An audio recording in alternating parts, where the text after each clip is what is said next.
প্রিয় ছাত্রছাত্রীরা, আশা করি তোমরা সবাই ভালো আছো। আজকে আমরা রবীন্দ্রনাথ ঠাকুরের আফ্রিকা কবিতাটা নিয়ে আলোচনা করব। একটা অসম্ভব সুন্দর একটা কবিতা, দশম শ্রেণীর পাঠ্য এই আফ্রিকা কবিতাটি।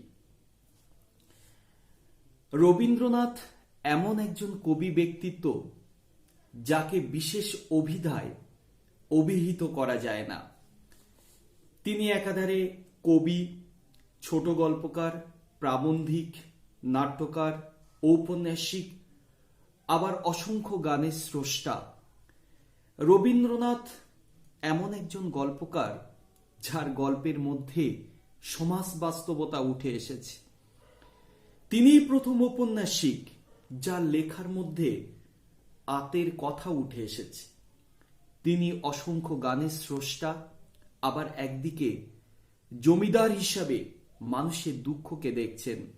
আবার এই রবীন্দ্রনাথ জালিয়ানওয়ালাবাগ হত্যাকাণ্ডের ঘটনার প্রতিবাদে 1919 সালে ঘটনার প্রতিবাদে ইংরেজ সরকারের দেওয়া নাইট উপাধি ত্যাগ করতে পারেন।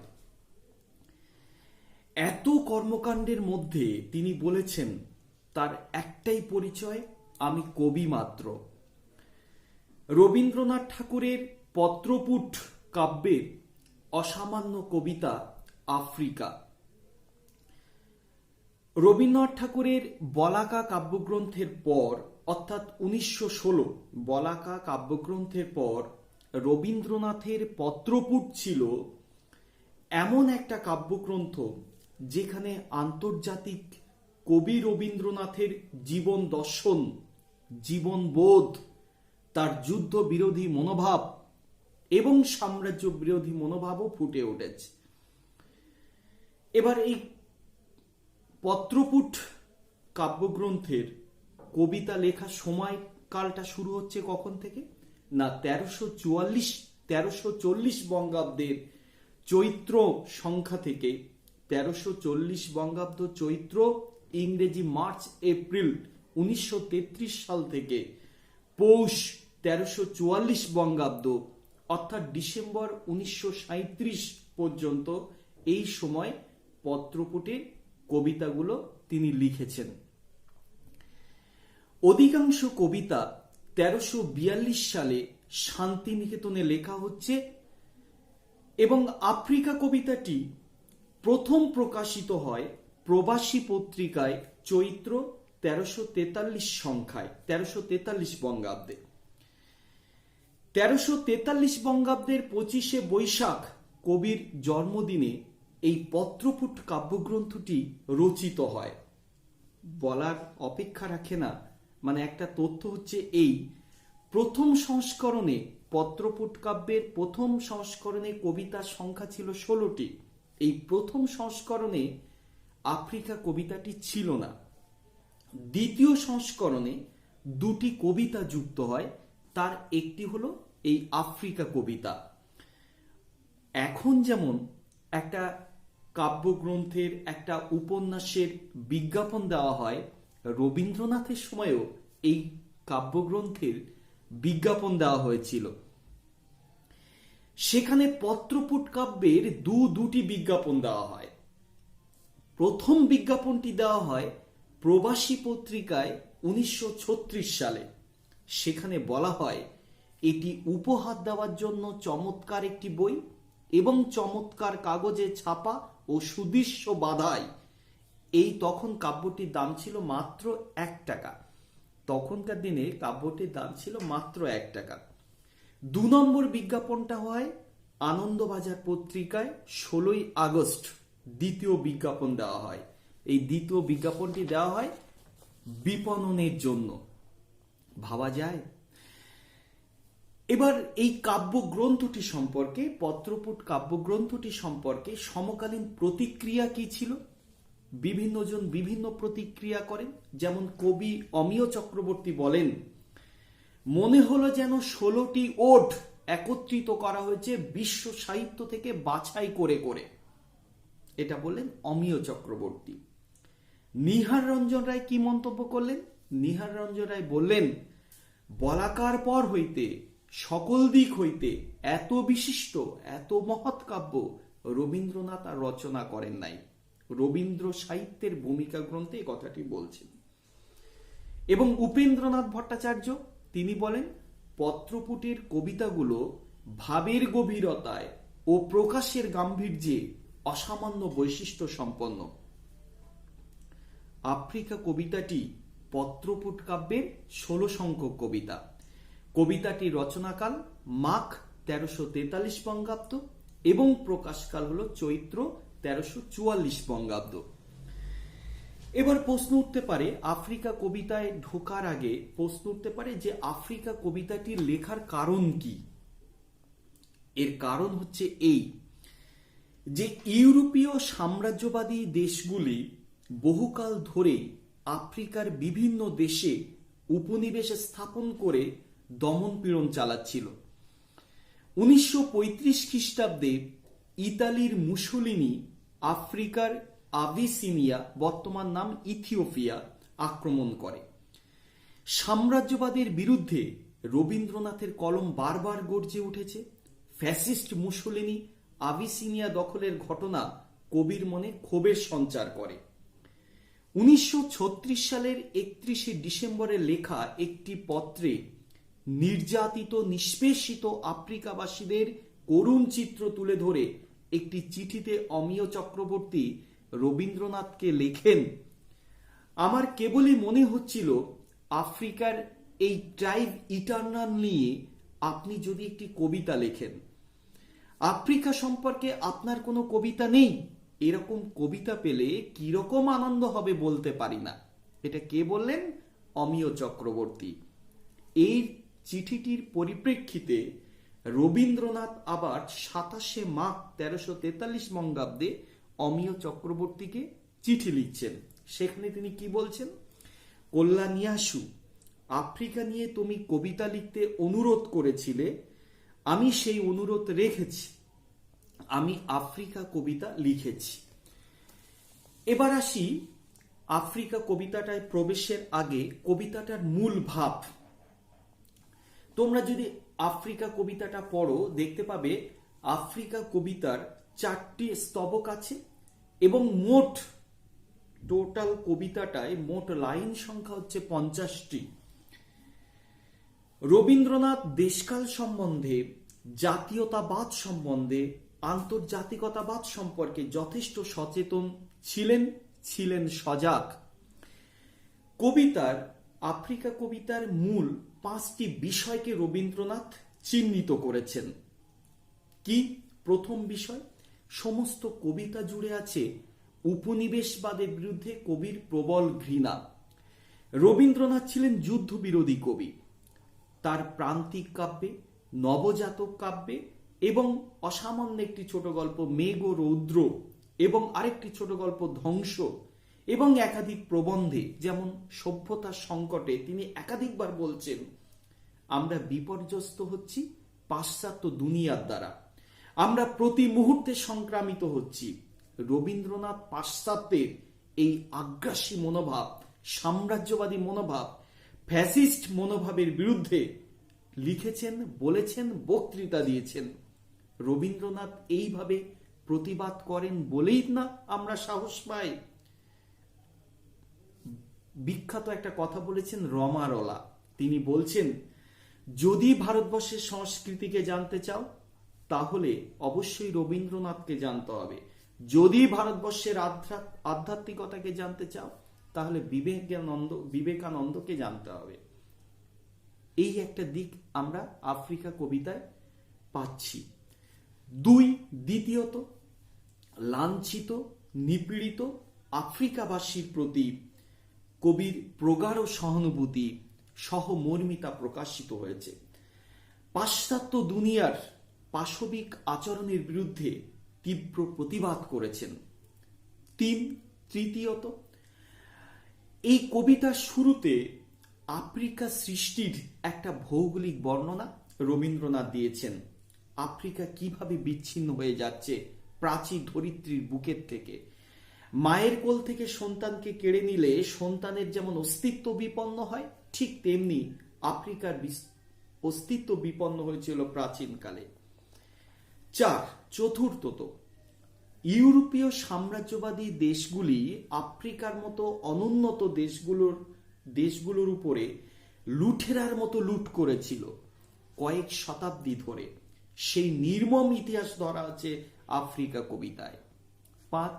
পঞ্চমত, এই কবিতার ভিতরে বর্ণগত, বৃত্তগত এবং বর্গগত এই তিনটি বিভাজন ধরা পড়েছে। তাহলে আফ্রিকা কবিতার এটাই হলো মূল ভাব। এবার আসি আফ্রিকা কবিতার ব্যাখ্যায়। আফ্রিকা কবিতার যে 4টি স্তবক আছে সেখানে প্রথম স্তবকে যায়। প্রথম স্তবকটা দেখবে বলা আছে এই যে, উদ্ভ্রান্ত সেই আদিম যুগে স্রষ্টা যখন নিজের প্রতি অসন্তোষে নতুন সৃষ্টিকে করছিলেন বিধ্বস্ত, তার সেই অধৈর্যে ঘন ঘন মাথা নাড়ার দিনে রুদ্র সমুদ্রের বাহু প্রাচী ধরিত্রীর বুকের থেকে ছিনিয়ে নিয়ে গেল তোমাকে আফ্রিকা, বাঁধলে তোমাকে বনস্পতির নিবিড় পাহারায় কৃপণ আলোর অন্তঃপুরে। সেখানে নিভৃত অবকাশে তুমি সংগ্রহ করছিলে দুর্গমের রহস্য, চিনছিলে জল স্থল আকাশের দুর্বোধ সংকেত, প্রকৃতির দৃষ্টি অতীতি জাদু মন্ত্র জাগাচ্ছিল তোমার চেতনাতীত মনে, বিদ্রুপ করছিলে ভীষণকে বিরূপের ছদ্মবেশে, শঙ্কাকে চাচ্ছিলে হার মানাতে, আপনাকে উগ্র করে বিভীষিকার প্রচণ্ড মহিমায় তাণ্ডবের দুন্দুবি নিনাদে। এই হচ্ছে কবিতার প্রথম স্তবক। তাহলে কবিতার প্রথম স্তবকে কি? কবিতার প্রথম স্তবকে দার্শনিক রবীন্দ্রনাথের পরিচয় পায় এবং পাশাপাশি আফ্রিকা সৃষ্টি প্রসঙ্গে রবীন্দ্রনাথ ভূগোলের তত্ত্বকে উপস্থাপিত করেছেন। আফ্রিকা মহাদেশ সৃষ্টির ভৌগোলিক তত্ত্বকে তুলে ধরেছেন রবীন্দ্রনাথ প্রথম স্তবকে। কবিতা শুরু হচ্ছে, স্রষ্টা যখন উদ্ভ্রান্ত সে আদিম যুগে, স্রষ্টা যখন নিজের প্রতি অসন্তোষে। স্রষ্টা অর্থাৎ এই বিশ্ব সংসারের সৃষ্টিকর্তা অর্থাৎ পরমেশ্বর নিজের সৃষ্টিকে নিয়ে সন্তুষ্ট ছিলেন না। ঈশ্বর হলেন পরম শিল্পী, তার সৃষ্টিকে নিয়ে তিনি কিছুতেই যেন তৃপ্ত হচ্ছিলেন না। এই রকম ভাঙাগড়ার মধ্য দিয়ে জন্ম হয়েছিল আফ্রিকা মহাদেশের। তারপরে বলছেন ঘন ঘন মাথা নাড়ার দিনে। এই ঘন ঘন মাথা নাড়া কথাটির মধ্য দিয়ে স্রষ্টার অর্থাৎ সেই পরমেশ্বর বা ঈশ্বরের অসন্তোষ, অতৃপ্তিকে কবি বোঝাতে চেয়েছেন। তিনি জগৎ সৃষ্টি করার পর তার মনে হলো কাজটি মনের মতো হয়নি, যেরকম ভাবে তিনি তার সৃষ্টিকে রূপ দিতে চেয়েছেন তেমনটি হয়নি। স্রষ্টার যে নিজস্ব যন্ত্রণা থাকে, সেই যন্ত্রণা ঈশ্বরকেও অধৈর্য, অসন্তুষ্ট করে তুলেছে। তারপরে বলছেন প্রাচী ধরিত্রীর বুকের থেকে। রবীন্দ্রনাথ সুন্দর একটি শব্দ ব্যবহার করছেন, প্রাচী। প্রাচী মানে পূর্ব দিক, পৃথিবীর পূর্ব ভাগ। এখানে আফ্রিকা সৃষ্টির ভৌগোলিক তত্ত্বকে রবীন্দ্রনাথ ব্যাখ্যা করছেন। জার্মান বিজ্ঞানী আলফ্রেড ওয়েগনার 1914 সালের মহাদেশীয় চলন তত্ত্বের কথা বলেন, অর্থাৎ পাত সংস্থানিক তত্ত্ব। কার্বনিফেরাস যুগে সমস্ত মহাদেশ একসাথে ছিল এবং এই অতিকায় মহাদেশের তখন নাম ছিল প্যানজিয়া। আর প্যানজিয়াকে ঘিরে ছিল বিশাল মহাসাগর, যাকে বলা হয় প্যানথালাসা। আমেরিকা, ইউরোপ ও এশিয়া নিয়ে গঠিত ছিল প্যানজিয়ার উত্তরাংশ, যার নাম ছিল লরেসিয়া। প্যানজিয়ার দক্ষিণ অংশ গঠিত ছিল দক্ষিণ আমেরিকা, আফ্রিকা, ভারতবর্ষ, অস্ট্রেলিয়া এবং আন্টার্কটিকা নিয়ে, যার নাম ছিল গন্ডোয়ানাল্যান্ড। তেথিস নামক এক অগভীর সাগর দ্বারা এটি পৃথক হয়ে যায়। প্যানজিয়ার কিছু অংশ পশ্চিম দিকে অগ্রসর হয়, কিছু অংশ পূর্ব দিকে অগ্রসর হয়। আফ্রিকা পাত ধীরে ধীরে আলগা হয়ে যায়, অর্থাৎ আফ্রিকা একসময় এশিয়ার সাথেই যুক্ত ছিল, সে আস্তে আস্তে আলাদা হয়ে যায়। রবীন্দ্রনাথ সেই ভৌগোলিক প্রসঙ্গটাই এখানে বলছেন এবং বলছেন প্রাচী রুদ্র সমুদ্রের বাহু প্রাচী ধরিত্রীর বুকের থেকে ছিনিয়ে নিয়ে গেল তোমাকে। তারপরে কি হলো? তারপরে বলল বাঁধলে তোমাকে বনস্পতির নিবিড় পাহারায় কৃপণ আলোর অন্তঃপুরে। বড় বড় গাছ বা বৃক্ষকে এখানে বনস্পতি বলা হয়। আফ্রিকা তার সৃষ্টির থেকে বড় বড় গাছের অরণ্যে ঘেরা, আফ্রিকা তার সৃষ্টি থেকেই বড় বড় অরণ্যে ঘেরা ছায়াচ্ছন্ন একটি মহাদেশ। ঘোমটা ঢাকা নারীর মতোই ছায়াবৃতা ছিল আফ্রিকা। আফ্রিকাকে অর্থাৎ আফ্রিকার মানুষদের পাহারা দিচ্ছিল এই বনস্পতির নিবিড় অরণ্য। প্রকৃতির পাহারায় আদিম আফ্রিকার মানুষ নিরাপদে নিশ্চিন্তে ছিল। তাই বনস্পতির নিবিড় পাহারা বলতে কবির আফ্রিকার কবি নিবিড় বনস্পতির বলছেন, বনস্পতির নিবিড় পাহারা বলতে কবি আফ্রিকার প্রাকৃতিক সম্পদ এবং তার সৌন্দর্যকে বোঝাতে চেয়েছেন। তারপরে কবি বলছেন, সেখানে নিভৃত অবকাশে তুমি সংগ্রহ করেছিলে দুর্গমের রহস্য। তাহলে আলো ছায়াময় রহস্যপূর্ণ পরিবেশে আফ্রিকাবাসী শুরু হয়েছিল আত্মপ্রতিষ্ঠার সংগ্রাম। সদ্যজাত শিশু যেমন সময়ের সঙ্গে সঙ্গে চারপাশকে চিনে নিতে শুরু করে, তেমনি আফ্রিকাবাসী দুর্গমের রহস্য সংগ্রহ করে জল স্থল আকাশের দুর্বোধ্য সংকেতকে বুঝে নিতে চাইছিল। তারপরে বলছে দেখো, প্রকৃতির দৃষ্টি অতীত জাদু মন্ত্র জাগাচ্ছিল তোমার চেতনাতীত মনে।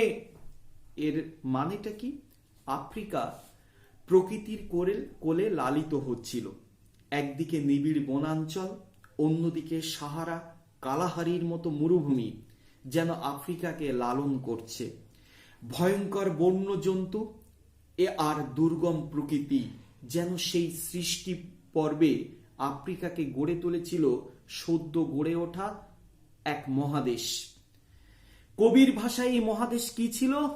চেতনাতীত, অর্থাৎ যার নিজস্ব সংস্কৃতি বা জীবনধারা তখনও গড়ে ওঠেনি, অর্থাৎ সভ্য দেশগুলোর মতো চেতনার বিকাশ হয়নি আফ্রিকাবাসীর। তারপরে লাইনে কি বলছেন? বিদ্রুপ করছিলে ভীষণকে বিরূপের ছদ্মবেশে। তারপরে বলছেন, শঙ্কাকে চাচ্ছিলে হার মানাতে, আপনাকে উগ্র করে বিভীষিকার প্রচন্ড মহিমায় তাণ্ডবের দুন্দুভি নিনাদে। এই কথাটার মানে কি? অর্থাৎ সভ্যতা সৃষ্টির প্রথম পর্বে আফ্রিকা বাইরের পৃথিবীর কাছে পরিচিত ছিল ভয়ঙ্কর দুর্গম একটি জায়গা হিসাবে। অর্থাৎ এখানে ভয়ঙ্কর জীবজন্তু থাকে, দুর্গম জায়গা, সভ্য মানুষ সেখানে থাকতে পারে না। আর এই জন্যই আফ্রিকার প্রতিকূল প্রাকৃতিক পরিবেশ আফ্রিকাকে রক্ষা করেছিল বহিঃশত্রুদের হাত থেকে। বিরূপের ছদ্মবেশে অর্থাৎ শ্রীহীন কুরূপ নিয়ে যেন আফ্রিকা পৃথিবীর অন্যান্য শত্রুদের হাত থেকে নিজেকে বাঁচিয়ে রেখেছিল। নিজের অস্তিত্বকে, নিজের ভয়কে সে জয় করেছিল বিভীষিকা অর্থাৎ ভয়ঙ্করকে আশ্রয় করে। তাই বারবার বহির্দেশীয় শত্রুগুলো আফ্রিকার দিকে আর হাত বাড়াতে সাহস পেত না। কিন্তু হায়, সেটা কি আর সবসময় ঘটে? তাই কবি পরের স্তবক, এবার যাই আমরা কবিতার দ্বিতীয় স্তবকে। দ্বিতীয় স্তবকে কবি কি বলছেন? হায় ছায়াবৃতা, কালো ঘোমটার নিচে অপরিচিত ছিল তোমার মানব রূপ। উপেক্ষার আবিল দৃষ্টিতে এলো ওরা লোহার হাত করি নিয়ে, নখ যাদের তীক্ষ্ণ তোমার নেকড়ের চেয়ে, এলো মানুষ ধরার দল। গর্বে যারা অন্ধ তোমার সূর্যহারা অরণ্যের চেয়ে, সভ্যের বর্বর লোক নগ্ন করল আপন নির্লজ্জ অমানুষতা। তোমার ভাষাহীন ক্রন্দনে বাষ্পাকুল অরণ্য পথে পঙ্কিল হলো ধুলি তোমার রক্তে অশ্রুতে মিশে।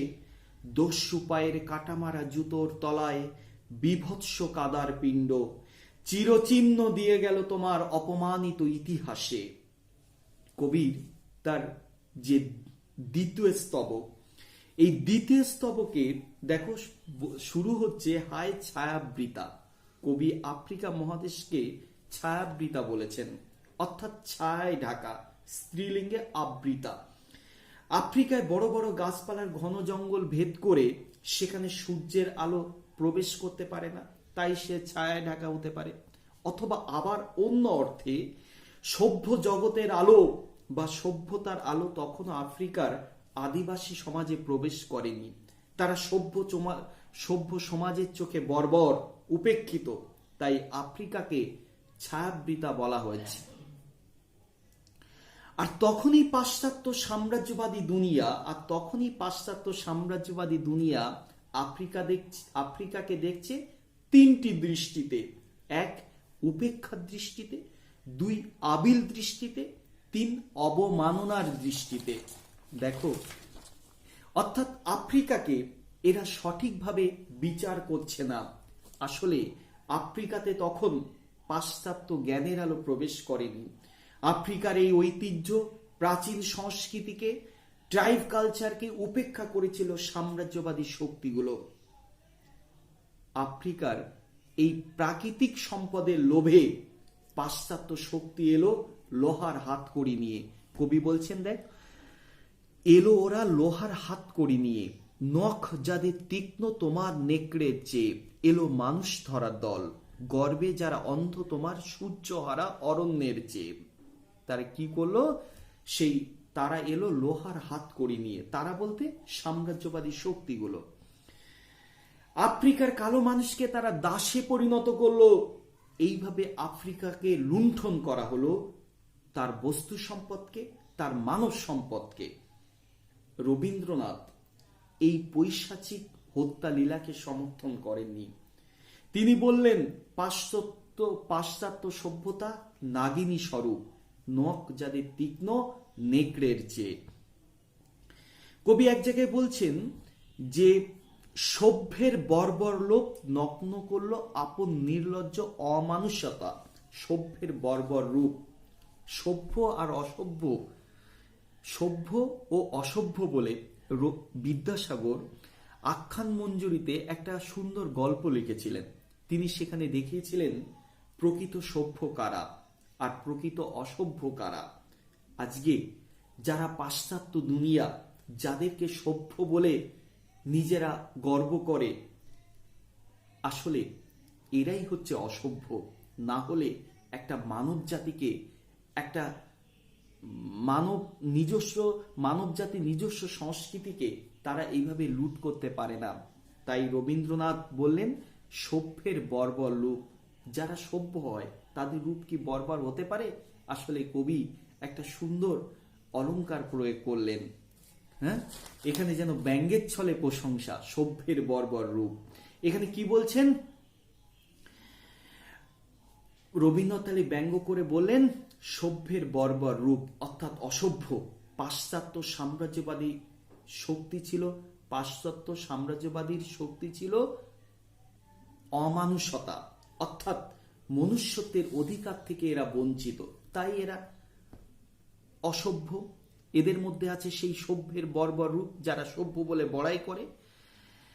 France, Belgium, Britain, German, Italy, ইউরোপের প্রায় প্রতিটি দেশই আফ্রিকায় উপনিবেশ স্থাপন করে এবং গোটা আফ্রিকা ইউরোপের উপনিবেশে পরিণত হয়। আফ্রিকাকে লুণ্ঠন করে সেখানকার আদিম জনজাতিদের শোষণের যে ইতিহাস রচিত হয়, এখানে সে কথাটি বলা হয়েছে। তারপরে বলছেন, দেখো, পঙ্কিল হলো ধুলি তোমার রক্তে অশ্রুতে মিশে, দস্যু পায়ের কাঁটা মারা জুতোর তলায় বিভৎস কাদার পিণ্ড চিরচিহ্ন দিয়ে গেল তোমার অপমানিত ইতিহাসে। অর্থাৎ দস্যু পায়ের কাঁটা মারা জুতোর তলায় নিষ্পেষিত হলো একটি মহাদেশের ভালোবাসার ইতিহাস। কবিতায় বলছেন, চিরচিহ্ন দিয়ে গেল তোমার অপমানিত ইতিহাসে। একজন বিখ্যাত জার্মান চিত্রকর পল ক্লি দ্বিতীয় বিশ্বযুদ্ধের পটভূমিকায় একটা ক্যানভাসে দ্বিতীয় বিশ্বযুদ্ধের ভয়ঙ্কর ছবি তুলে ধরেছিলেন। ঠিক তেমনি ভাবে রবীন্দ্রনাথ অসাধারণ শব্দ চয়ন করে, শব্দ দিয়ে যেন একটা শব্দের ছবি আঁকলেন, প্রকাশ করলেন সাম্রাজ্যবাদী শক্তির নগ্ন রূপকে। এবার আসি কবিতার তৃতীয় স্তবক। তৃতীয় স্তবকটা একটু লক্ষ্য করো, দেখো, সেখানে বলছে, সমুদ্র পারে সেই মুহূর্তেই তাদের পাড়ায় পাড়ায় মন্দিরও বাজছিল পূজার ঘণ্টা। সকালে সন্ধ্যায় দয়াময় দেবতার নামে শিশুরা খেলছিল মায়ের কোলে। কবির সঙ্গীতে বেজে উঠেছিল সুন্দরের আরাধনা। কবিতা তৃতীয় স্তবক। সমুদ্র পারে সেই মুহূর্তে তাদের পাড়ায় পাড়ায়, তাদের পাড়ায় পাড়ায় বলতে ইউরোপের দুনিয়ায়, অর্থাৎ ইউরোপ সভ্যতার মানদণ্ড আলাদা ও স্বতন্ত্র হয়ে উঠেছে, অথচ এরা অন্যের জায়গায় দাঁড়িয়ে অন্যকে নিষ্পেষিত করে চলেছে। সাম্রাজ্যবাদী ইউরোপের শোষণ দমন পীড়নে যখন আফ্রিকার মানুষ বিপন্ন, তখন ইউরোপে বিরাজ করছে শান্তির বাতাবরণ। দেখো, মন্দিরে বাজছিল পূজার ঘণ্টা। আফ্রিকার মন্দিরগুলো অন্ধকারাচ্ছন্ন, অথচ ইউরোপের মন্দিরে পূজার ঘণ্টা বাজছে। সেখানে উৎসাহের আমেজ, তাই না? সেখানে উৎসাহের আমেজ, অথচ আফ্রিকা, সেখানে চলেছে ধ্বংসলীলা। ইউরোপের শিশুরা খেলছিল মায়ের কোলে, অথচ আফ্রিকার শিশুরা মায়ের কোল থেকে চ্যুত হয়ে মৃত্যুর সম্মুখীন। সভ্য ইউরোপবাসী আফ্রিকার উপর বর্বরের মতো ব্যবহার করছে, অথচ নিজের দেশে তারা শান্তির বীজ বপন করে চলছিল। ইউরোপের কবিরা, ইউরোপের যারা কবি, তারা কি করছেন? সুন্দরের আরাধনা করছেন। তারা কেউই এই পাশবিক শক্তির প্রতিবাদ করছেন না। তারা কেউই বলছেন না এটা অন্যায়, এটা করা ঠিক নয়। অন্যের দেশের মানুষকে অপদস্থ করা, তাদের উপর শোষণ করা, এটা ঠিক নয়। কই, তারা তো সে কথা লিখছেন না। লিখছেন কে? লিখছেন রবীন্দ্রনাথ। আর এখানেই বোধহয় রবীন্দ্রনাথ আন্তর্জাতিক কবি হয়ে ওঠেন। প্রতিবাদ করছেন রবীন্দ্রনাথ। তোমরা যদি রবীন্দ্রনাথের গোরা উপন্যাস পড়ো, তাহলে সেখানে দেখতে পাবে যে গোরা কিভাবে সংকীর্ণ মানসিকতা থেকে বেরিয়ে জাতীয়তাবাদের দ্বারা উদ্বুদ্ধ হয়। এখানেও যেন রবীন্দ্রনাথ দেশকালের ভিতরে সীমাবদ্ধ না থেকে আন্তর্জাতিক কবি হয়ে উঠছেন, আন্তর্জাতিক রবীন্দ্রনাথ হয়ে উঠছেন।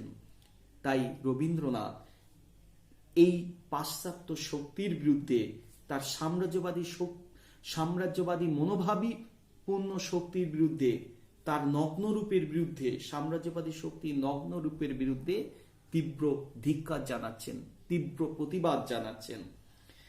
এবার আসি কবিতার একদম শেষ স্তবক, অর্থাৎ চতুর্থ স্তবকে। কি বলছেন চতুর্থ স্তবক?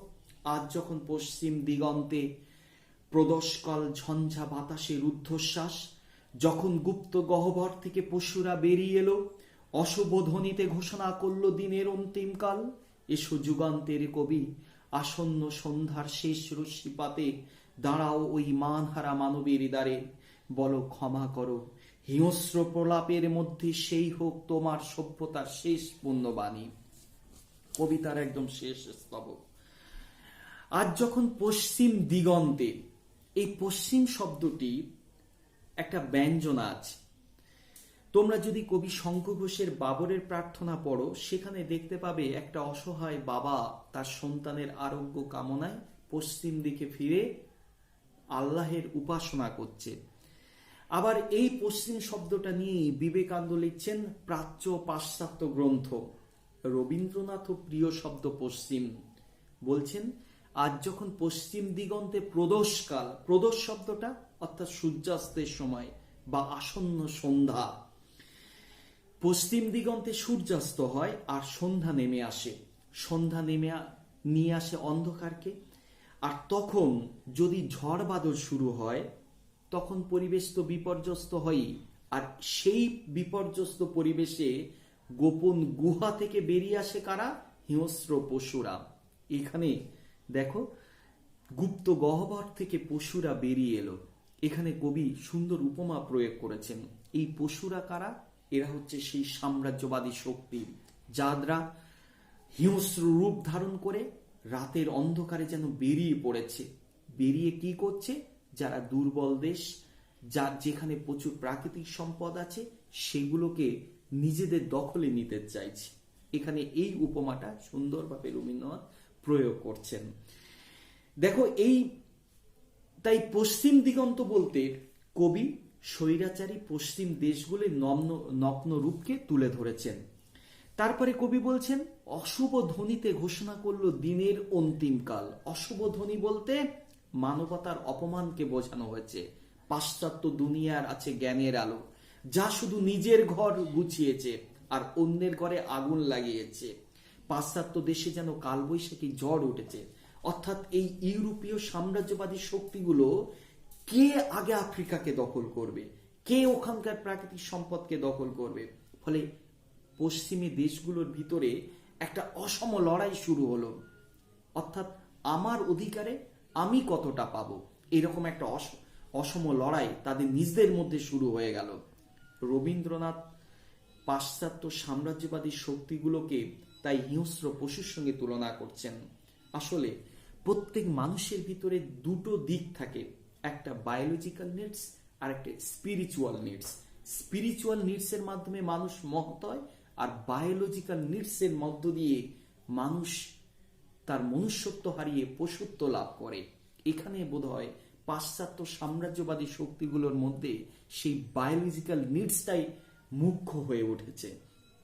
তারপরে কবি বলছেন এসো যুগান্তের কবি, আসন্ন সন্ধ্যার শেষ রশ্মিপাতে দাঁড়াও ওই মানহারা মানবীর দ্বারে। ইউরোপের সাম্রাজ্যবাদী শক্তিগুলোর মধ্যে অসম লড়াই ও অস্থিরতা, অন্যদিকে আফ্রিকার বিভিন্ন দেশে স্বাধীনতার জন্য লড়াই, এই দুই মিলে আফ্রিকায় এক পালা বদলের সম্ভাবনা কবির কাছে স্পষ্ট হয়েছিল। আফ্রিকাতে সাম্রাজ্যবাদের যে কদর্য দমন পীড়ন আর মানবতার লাঞ্ছনা চলছে, সেই কলঙ্কিত যুগের অবসান ঘটিয়ে নতুন যুগের শুভারম্ভ হবে যুগান্তের কবির হাতে। তাই কবি বলছেন, কি বলছেন, অন্ধকারের উৎস থেকে মনুষ্যত্ব এবং শুভবোধের আলো উৎসারিত করেন যিনি, তিনিই যুগান্তের কবি। তাই কবি সমস্ত বিশ্ব কবিদের, যুব কবিদের আহ্বান করছেন, এসে দাঁড়াও ওই মানহারা মানবীদের দ্বারে, বলো আমাকে ক্ষমা করো। রবীন্দ্রনাথ যুগান্তের তাই নবীন কবিকে আহ্বান করেছেন মানহারা মানবী আফ্রিকার কাছে ক্ষমা প্রার্থনার জন্য। অপমানের ইতিহাসকে মনে রেখে নতি স্বীকার করে প্রায়শ্চিত্ত করতে বলছেন। তারপরে বলছেন পাশ্চাত্য কি বলছেন, বলো ক্ষমা করো, হিংস্র প্রলাপের মধ্যে সেই হোক তোমার সভ্যতার শেষ পুণ্যবাণী। অর্থাৎ পাশ্চাত্য দুনিয়ার অন্তিমকাল ঘনিয়ে এসেছে। যুগান্তের কবিরা প্রতিবাদ করুক, আফ্রিকাবাসীর পাশে দাঁড়িয়ে এই বার্তা দিক যে আমাদেরকে ক্ষমা করো। অর্থাৎ পারস্পরিক হিংসা নয়, দেশ নয়, নিঃশর্ত ক্ষমা চাইবার কথা বলা হয়েছে। এই হচ্ছে আফ্রিকা কবিতার মূল ভাব। আশা করি তোমরা কবিতাটা ভালোভাবে বুঝতে পারবে।